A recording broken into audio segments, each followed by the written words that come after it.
Oke teman-teman, tadi kita sudah tahu ya tentang jenis-jenis perbankan, dia masuk kemana ya. Jadi teman-teman harus detailnya adalah cari contohnya bank devisa apa, non devisa apa. Nah ini kita lanjut lagi tentang layanan perbankan digital. Nah ini yang saya sampaikan tadi di awal bahwa ada beberapa perbankan ya.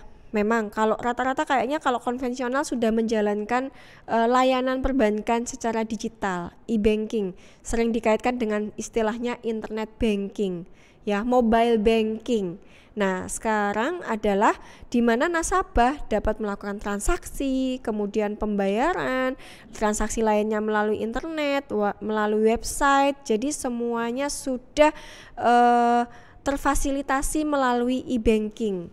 Nah, tapi harus diingat ya, karena ini adalah perbankan yang memfasilitasi sistem, tapi kembali lagi yang menggunakan itu harus berhati-hati dalam hal kodenya, kemudian PIN-nya, kode transaksi kayak gitu, PIN transaksi itu teman-teman harus berhati-hati di situ dalam penggunaan layanan digital, apalagi di HP ya kan, misalnya HP-nya nanti hilang atau gimana, padahal login terus tentang mobile bankingnya. Nah itu teman-teman harus berhati-hati dalam penggunaan, bahwa tidak boleh menyebarkan PIN-nya, selalu diwanti-wanti kan ketika hilang atau apa harus segera lapor ke perbankan supaya segera diblokir. Nah ini sangat difasilitasi oleh perbankan tentang e-bankingnya ya, electronic bankingnya ya. Nah kemudian layanan perbankan ini sampai saat ini yang berkembang adalah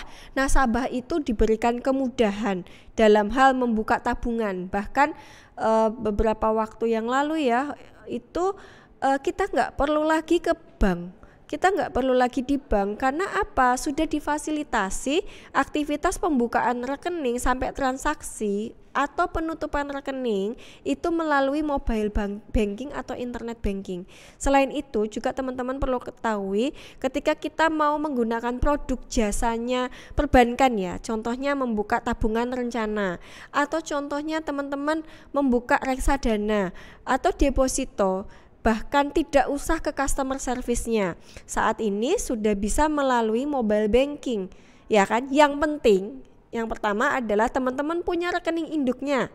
Ya, ketika kita punya rekening induk, nah itu keberlanjutannya adalah menggunakan jasa-jasa atau produk perbankan itu sangat dipermudah. Tinggal ada rekening induk, yang jelas adalah ada dananya. Gitu. Kalau misalnya nggak ada dananya, yang gimana kita melakukan atau mengikuti jasa perbankan atau produk perbankan lainnya kalau kita nggak punya dana di rekening induk, sehingga rekening induk itu ada isinya, kemudian kita bisa mengikuti atau mengikuti produk-produk perbankan yang tadi saya contohkan.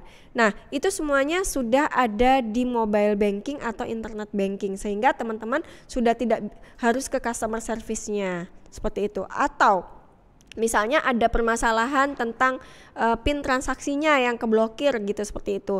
Kalau dulu kan kita harus ke bank ya, harus ke CS-nya. Sekarang juga sudah bisa difasilitasi melalui mobile banking juga bisa. Seperti itu konsep e-banking. Nanti teman-teman ya di sini bisa tahu ya, apa sih sebenarnya contoh layanan perbankan digital yang ada di Indonesia. Kemudian yang ditawarkan oleh lembaga bukan bank itu apa saja. Nah, pemetaan lah di sini. Teman-teman, pemetaan bahwa layanan perbankan digital itu seperti apa sih yang tadi saya jelaskan. Kemudian di sini yang ditawarkan oleh lembaga bukan bank. Nah, itu yang perlu kita gali juga ya, karena selama ini kan kita mengenal yang perbankan. Lah yang non perbankan gimana? Apakah mereka sudah menyiapkan? Nah, ini kita belajar sama-sama saat di kelas, kita diskusi. Apakah lembaga keuangan yang bukan bank juga ada sistem digitalnya? Kemudian seperti itu. Produk-produknya sekilas ya, produk-produk simpanan perbankan itu sangat banyak kalau memang mau dikupas. Tetapi di sini ada saya tampilkan berupa giro misalnya ya. Kalau giro itu kayak simpanan dari nasabah perorangan atau badan usaha ya, dalam bentuk rupiah. Nah ini dalam bentuk giro, kemudian dalam bentuk tabungan ya. ya, teman-teman sudah punya tabungan, kemudian di sini bentuk deposito dan lainnya juga masih banyak, sehingga nanti itu yang kita pelajari pada saat perkuliahan tentang jenis usaha dan perbankan dan produknya. Mungkin itu sekian dari saya, kita ketemu lagi di pertemuan berikutnya. Terima kasih.